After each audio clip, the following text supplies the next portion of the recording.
Legal NEA.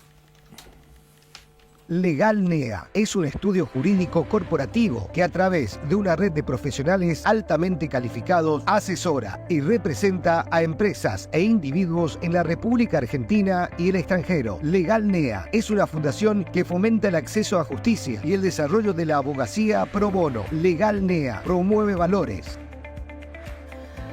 Bueno, ya están con nosotros el doctor Carlos Maciel, el doctor José María González, los elegidos en la feria. ¿Cómo estamos? Bienvenidos. Abogados de turno en feria. Ahí está, hoy son abogados de turno. ¿Cómo están? Bien, muy bien. ¿Todo bien? ¿Cómo se trabaja de estos días de vacaciones? Está todo cerrado, bajamos la persiana. Nosotros estamos trabajando a full, la verdad a full, no, por dos razones, digamos, por algunas cosas que quedan pendientes de resolver y por algunas cuestiones nuevas que se suscitan a veces sobre la hora. Entonces, dentro de lo que es la feria judicial, que implica una atención de guardia, hay cosas que se tramitan si se acredita, ¿no es cierto?, debidamente que existe una urgencia, ¿no? Pero eso te voy a decir, ¿cualquier cosa puede ser, atendido en feria o no, claramente que no. Tiene que tratarse una cuestión urgente. Por ejemplo, en unas horas van a estar en Buenos Aires, en el hospital italiano, interviniendo quirúrgicamente a un niño cuya obra social hasta el viernes pasado no le estaba cubriendo lo necesario para trasladarse y la intervención quirúrgica. Obtuvimos la sentencia ordenando a la obra social cubrir todo el tratamiento el viernes al mediodía, antes de la feria. Así que hubo que elaborar ahí las notificaciones. Llegamos a la obra social a la 1:45 a notificar, y a partir de ahí queda todo el movimiento administrativo y en feria para que esto se produzca. Bueno, son de las cosas lindas que claro, también sí, tiene esto de hacer que contribuir a que alguien que estaba de alguna manera privado de su derecho hoy en un rato pueda estar operado, un ¿no? Chiquito. Y un chiquito, sí. ¿Qué tema esto de las obras sociales? No sé si ustedes lo ven, nosotros acá a nivel mensajes, no hay día en el cual no haya alguna persona que cuenta que tiene que enfrentar un tratamiento, una cirugía, algo con alguna obra social, incluso hasta prepagas, y que no logra la cobertura. Es totalmente el tema. Pareciera la semana pasada, sí, en el estudio tuvimos 5 consultas que se transformaron hasta el momento en 2 casos. Uno que comentaba recién, vinculado a temas de obra social, y otro que siguen su trámite prejudicial, digamos, ¿no? Bueno, en feria judicial también trabajamos con las otras noticias, con las que no son tan buenas, digamos, como por ejemplo en este momento estamos recurriendo una resolución también del viernes a última hora de una jueza de familia que le denegó el acceso a obra social a una excónyuge en el marco de una cuestión alimentaria, digamos, ¿no? Bueno, en este caso la justicia no hizo lugar al pedido, excluyó la cobertura de la obra social a la excónyuge, y bueno, estamos tratando de que esto se deje sin efecto porque se trata de una persona con una patología muy severa, crónica, preexistente, incluso durante el momento del matrimonio, y en eso estamos trabajando. ¿Por qué? Una pregunta tonta y a lo mejor sale del foco de lo que estamos debatiendo y todo lo demás. ¿Por qué feria? ¿Y por qué no, por ejemplo, si querés llamarlo de alguna manera, vacaciones escalonadas en la justicia? ¿Por qué decir de tal fecha a tal fecha quedan? Vos sabés como yo pienso y me tirás la lengua y querés que los judiciales se enojen conmigo, ¿verdad? Ayer o anteayer salió Roberto de un caso de un conflicto que había respecto a una señora que supuestamente le usurparon en la casa y todo lo demás, y lo que comenta el damnificado era de que la fiscal en turno le dijo: mirá, este caso lo lleva Paceto, yo estoy acá de turno nada más, cuando venga Paceto que resuelva Paceto, yo no estoy por resolver por él. Dice esta persona que le dijo la fiscal con quien charló. Y Paceto vuelve en 15 días. Y estamos hablando de un caso de usurpación. Si se trata de un caso de usurpación, porque está ahí un conflicto de intereses, digamos, entre uno que vendió y otro que compró. Pero, ¿por qué no decir, bueno, cuántos jueces son? Son 5 jueces del superior. Bueno, listo, que se tome uno de vacaciones y que le subrogue, uno en octubre, otro en noviembre, otro en diciembre, otro en enero. Comparto plenamente tu razonamiento. Sucede que nosotros estamos con una estructura judicial y un servicio judicial que no se pone en discusión, pero que sin embargo estamos aplicando el que fue diseñado para hace más de 100 años. Entonces, con una conflictividad totalmente diferente. Hoy la conflictividad está latente los 365 días del año, 24/7. todas las horas de todos los días. Entonces uno no puede tener un sistema judicial que en el año tiene 60 días de inactividad.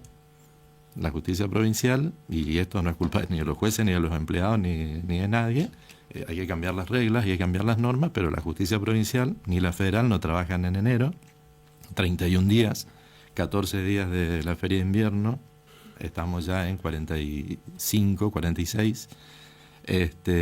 La justicia provincial termina sus actividades antes de Navidad, o sea, ahí tenemos 7, 8 días más, con lo cual, si a eso le sumamos el día del abogado, el día del magistrado, feriados nacionales, feriados puentes, sábados, domingos y demás, la vez pasada hice la cuenta, creo que nos llegamos a 180 días laborales, digamos, o 200 días laborales. Sin embargo, la conflictividad de las personas en los negocios, en las familias, en la materia delictiva, es permanente. Entonces, ¿quién explica por qué hoy no existe un organismo privado, una empresa que trabaje 6 horas por día? ¿Por qué? Porque es muy poca la productividad. Decirle a un negocio que abra 6 horas, 5 días a la semana. La productividad es bajísima, ninguna fábrica trabaja en ese ritmo. Y son cuestiones que deben revisarse. Entonces, la cuestión es que yo no veo que nadie lo plantea esto, ni desde los colegios de abogados, ni desde ningún otro sector. Algún loquito como yo no puede estar pensando este tipo de cosas, pero no haber respuesta posible por más computadoras, funcionarios, jueces, hasta nosotros acá nos pusimos de acuerdo y hicimos escalonado nuestras vacaciones para que el programa continúe, digamos. ¿Por qué la justicia no? Porque hoy por hoy, porque hay regulación que establece, hay regulaciones que nadie establecen, las pone en juego, digamos, o sea, nadie las discute. Y hoy no se discute. Claramente que si esto se discute va a significar tocar intereses, ¿no? O sea, hay gente que todos sabemos que si trabajamos en el Estado, uno de los lugares privilegiados es la justicia, por la relación cantidad de horas, sueldo y cantidad de descanso. O sea, hoy está de feria un empleado que entró en marzo. Si un empleado entró a trabajar en marzo, hoy está de feria, 14 días. No guarda ninguna relación con lo que le pasa a un empleado privado que tiene que esperar a fin de año, al periodo vacacional, para tomar una proporción que es mucho menor a la que tiene un empleado público en general, judicial en particular.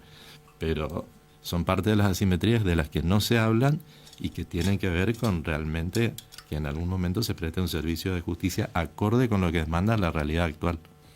Claro, porque el tema es, nos quedamos en esto, pero si vos decís que tenés todo al día, ¿viste? Y vos decís, bueno, pero no hace falta, está funcionando todo bien, pero la muestra está en que no da abasto el sistema. Entonces, sabes que hay juzgados que, por ejemplo, te dicen que no tienen cantidad de computadoras suficiente para el personal, es decir, hay más personas que computadoras. Entonces, bueno, la lógica es decir, trabajar con 2 turnos, entonces la misma cantidad de computadoras sirven al doble de personas, pero está regulado los horarios, no es cualquier horario, es de 7 a 13 el horario de funcionamiento.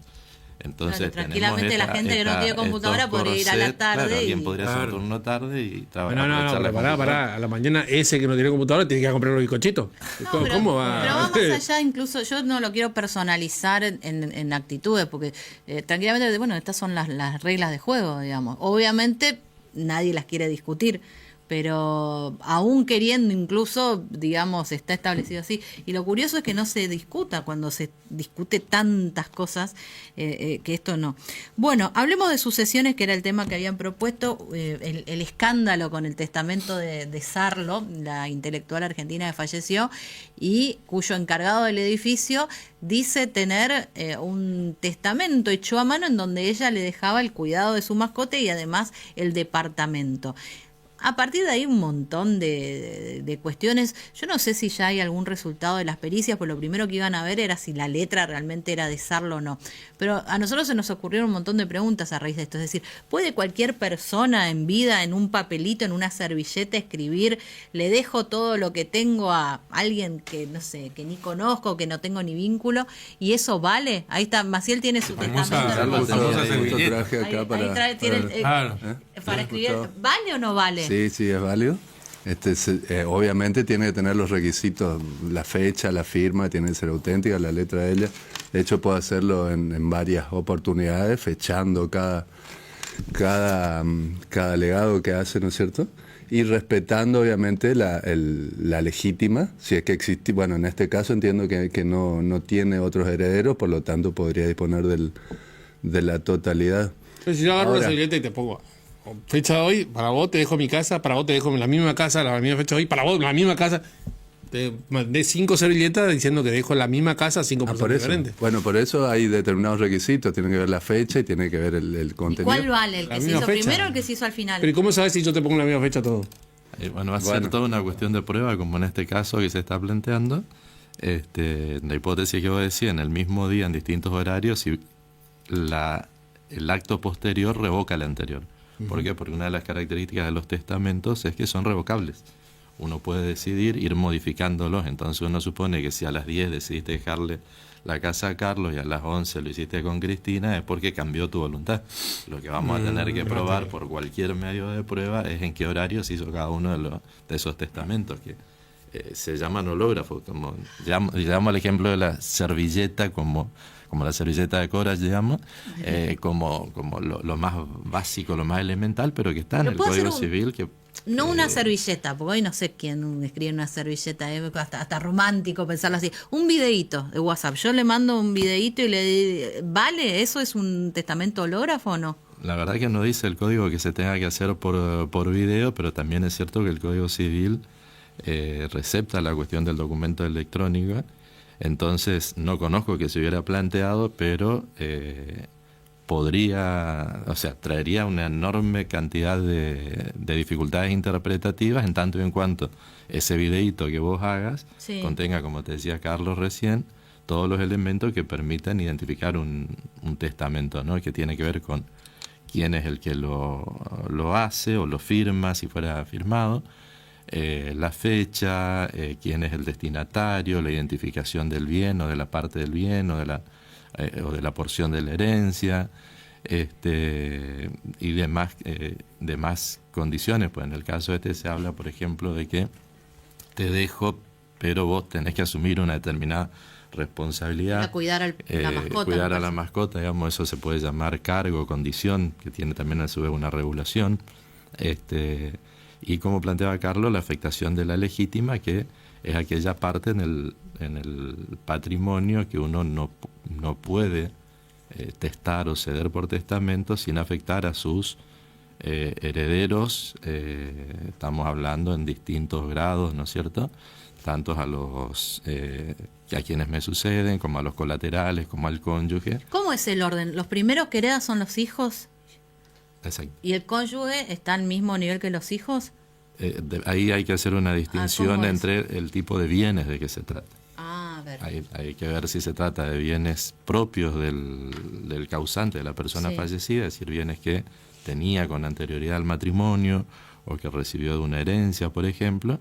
Se los considera bienes propios, que no son gananciales, que no los hizo junto con no los adquirió junto con su cónyuge, y por lo tanto sobre esa porción de bienes propios va a heredar el cónyuge, ¿no? ¿El cónyuge va a heredar los bienes propios del otro? Exactamente. Que acá con el cónyuge la cuestión que se plantea es que hay un cónyuge con el cual nunca se divorció, pero que estaban separados de hecho. ¿Y entonces? Para los cónyuges, la porción legítima, esta de la que hablamos, no es la tercera parte, como es el caso de los hijos, sino que es la mitad. O sea, uno puede disponer hasta la mitad. Y acá la cuestión es si este cónyuge lo tiene más claro, pues estuvo leyendo más Carlos. No le quiero ocupar la Claro, el cónyuge es el ex marido. Si tiene o no tiene derecho Sarlo estaba casada y nunca se había divorciado, Claro. pero estaba separada. De hecho, creo que vivía en Chile incluso. Sí, hace más de 50 años. Y el tema es que no había voluntad de unirse. Y hay una discusión ahí de si siguen siendo esposos y marido, o sea, marido y mujer, sí siguen siendo. Ahora, hay una disposición del Código que establece expresamente de que si no hay voluntad, o sea, si están divorciados, si están separados de hecho sin voluntad de unirse, queda excluido de la herencia, digamos. Siguen siendo marido y mujer, pero queda excluido de la herencia. Y de hecho, en el caso de Sarlo, al ex marido lo excluyeron de la herencia, él apeló, esto lo va a resolver la Cámara, pero creo que el artículo del nuevo Código Civil y Comercial aclara muchísimo lo que anteriormente no quedaba claro, ¿no es cierto? Establece expresamente que si hay una separación de hechos sin voluntad de unirse, queda excluido de la herencia. Aunque no estén divorciados. ¿Y el conviviente tiene derecho sucesorio? No, por eso no es lo mismo estar casado que convivir. Perdón, Carlos, sí.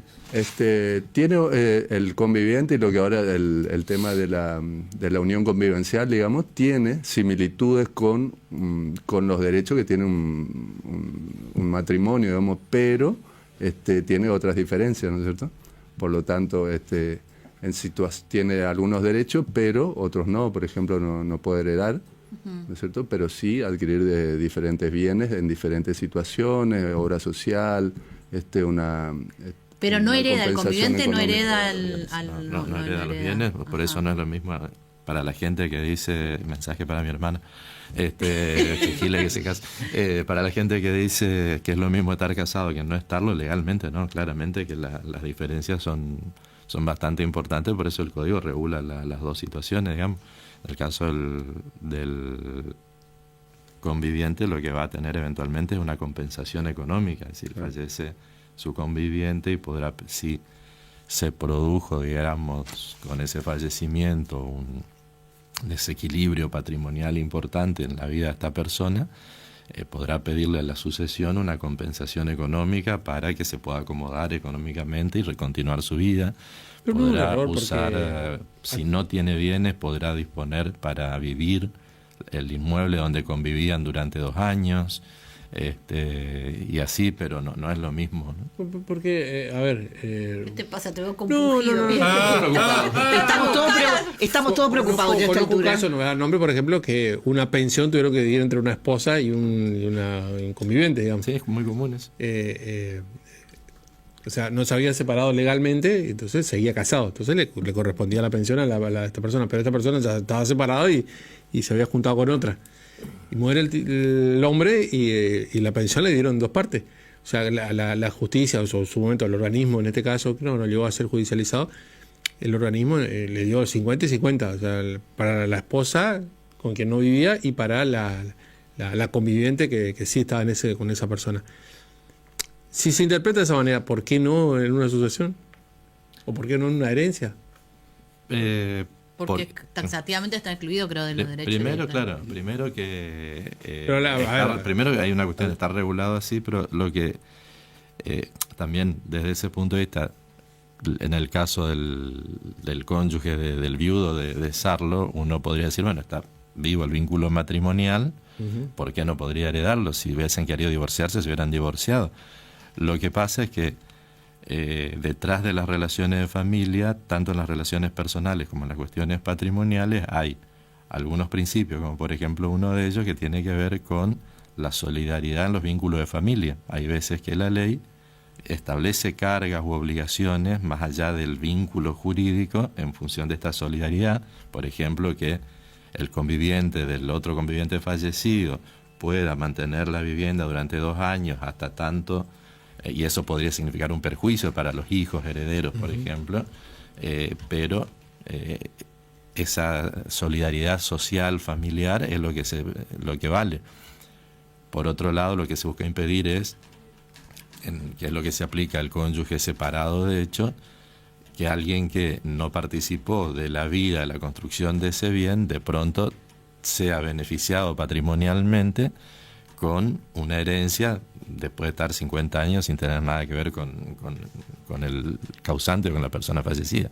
Entonces, las reglas están claras, digamos, cuando uno decide contraer matrimonio, aplican efectos claramente establecidos. Cuando opta por el régimen de la unión convivencial, los límites son más difusos y los derechos son menores, claramente, o son diferentes por lo menos, ¿no? Hay un par de mensajes, ¿no, Tere? Así es.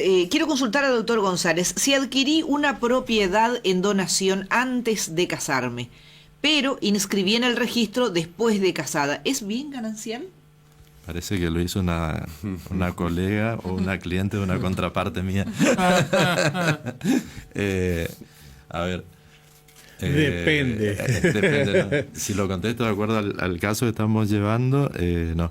El tema es así, es muy común esto de que una persona pueda haber adquirido por compra o por donación un bien y, por ejemplo, haber comprado una vivienda del Invico, supongamos, haber recibido una vivienda del Invico siendo soltero, ¿sí? Después, con el correr del sigue pagando las cuotas, se casa, termina de pagar, las cancela y la inscribe. ¿Qué sucede? Cuando la inscribe está casado. Claro. Si la inscribe como casado, hay una presunción de que es ganancial, de que por lo tanto es de los dos. En este caso que se plantea, habría existido una donación, después se contrajo matrimonio, después se inscribió y se lo inscribió como ganancial. Hay una presunción de que es ganancial, pero bueno, de nuevo hay que ir a la judicialización del caso, plantearlo judicialmente, ver cuál es el interés que se persigue. Pues seguramente esto no es un problema si la persona está en matrimonio. Claro, si debe se ser separa. Problema si se está por Y el separar, otro le reclama la mitad de esa casa que le donaron antes de casarse. Pero me la donaron antes de casarme, pero la inscribimos después. Habrá que plantearlo porque si uno aplicara la norma expresamente, diría es ganancial, pero Sí. también el Código prevé una situación de recompensas que se llaman, que es los beneficios que recibe cada uno de los cónyuges a partir de los aportes o de los bienes de los demás, que luego se pueden dividir y que es bastante complejo, digamos, ¿no? De hecho, los abogados en general, nosotros nunca lo hicimos, pues siempre preferimos llegar a algún tipo de acuerdo y no averiguar una vez en un juzgado, tienen un solo caso de este régimen de las compensaciones, que es bastante difícil de ¿Hay una analizar. máster? Sí, dice María, hice abandono de hogar, dice ella. Después me separé legalmente. La casa del Invico está a mi nombre. Yo ahora que digamos su ex pareja falleció, le reclamo esa casa al Invico. ¿Tengo derecho? Qué lío. Primero, no hay que abusar de la carátula abandono de hogar, ¿sí? Abandono de hogar era una figura que se conocía o se usaba mucho en el Código Viejo anterior a 2015, cuando en el divorcio se discutía la culpabilidad o no. Entonces, una de las causales de culpa del cónyuge era haber abandonado el hogar. Pero el abandono de hogar no era irse a otro lado, era un abandono malicioso, doloso, intencionado, con la intención de provocar un daño o por lo menos de dejar desamparada a la persona. Además, entonces no ponerse en posición de yo abandoné el hogar es como muy, muy fuerte escucharlo así, digamos, ¿no? Después, todo lo que tenga que ver con bienes a través de planes sociales planes sociales o sistema de viviendas sociales o promovidas por el Estado, tienen además del régimen general, tienen su régimen particular. Lo que habría que analizar es dentro de qué plan y en qué condiciones obtuvo esta vivienda, como para poder dar una respuesta un poco más cercana a la realidad. Lo cierto, de nuevo, que para este tipo de viviendas lo que está detrás es una cuestión de solidaridad social y muchas veces lo que prima o lo más importante no es la cuestión formal, sino quién está de hecho en la vivienda. Por eso muchas veces hay programas o planes para regularizar situaciones. El fulano que vendió la llave o que le firmó una cesión o que falleció y quedó viendo la hija, bueno, y que después con el tiempo eso uno lo tramita en el Invico y lo regulariza, ¿no? Bueno, el consejo sería primero ir al Invico a ver cuál es la situación legal y de acuerdo a la respuesta que le den consultar con un abogado. Frente a la impresionante cantidad de preguntas que comenzaron a entrar, me gustaría decir el número de teléfono para que pidan un turno, así los asesoran bien. Sí, hay de todo. 794-222-800 es el teléfono de urgencias, digamos, en este momento de urgencias para atender en feria, pero es el teléfono con el que durante el año es el teléfono institucional, llamémosle así, ¿no? Sí, porque quedaron un Sí, millón. hace Ahora 30 sí. años que estamos juntos con mi marido. No estamos casados, pero me corresponde lo mismo, dice. 30 Sí, años le corresponde una jubilación ya a esta altura, le diría yo. 30 pero- años le corresponde un aplauso en principio. En principio, Te sí. digo yo que cumplí 30 años el lunes. Y un premio por el aguante. La recomendación sería que ¿Eh? inscriban la A Mariela, mi esposa, le corresponde el aplauso por nuestro aniversario. Claro, pero, o sea, por más, la cantidad de años no convierte una convivencia en un matrimonio. No, para nada. No se asimila a un matrimonio para nada. Si en esos 30 años compraron bienes, habría que ver en qué condiciones lo compraron, cómo lo compraron. Es más, la compra durante el matrimonio no otorga una titularidad, si se quiere, a los dos cónyuges. Es decir, se compra en nombre de uno, pero en la identificación que hace el escribano dice casado con, y ahí aparece la cuestión de la ganancialidad, digamos. Ahora, a la hora de la venta, el que va a vender es el comprador y el otro cónyuge que Tiene va que a dar el consentir, consentimiento. ¿cierto? Entonces, además del aplauso, hay que darle a esta persona Orientación. el análisis de por qué es lo que le preocupa de esta. Y al casarse hoy en día también se pueden hacer convenios. Eso también importantísimo lo que dice Carlos, que es todo otro tema. Así que después de la Lo pausa. quedó largo, quedó corto el bloque porque la verdad que la cantidad de Le mensajes. estamos mandando el teléfono, así que a van a todos. recibir unos cuantos mensajes. Bueno, gracias por venir, hasta la semana que viene. Dale, nos estamos viendo. Nos vamos a la pausa y venimos en un ratito. ¿Sí? Transmite LT7, Radio Provincia de Córdoba.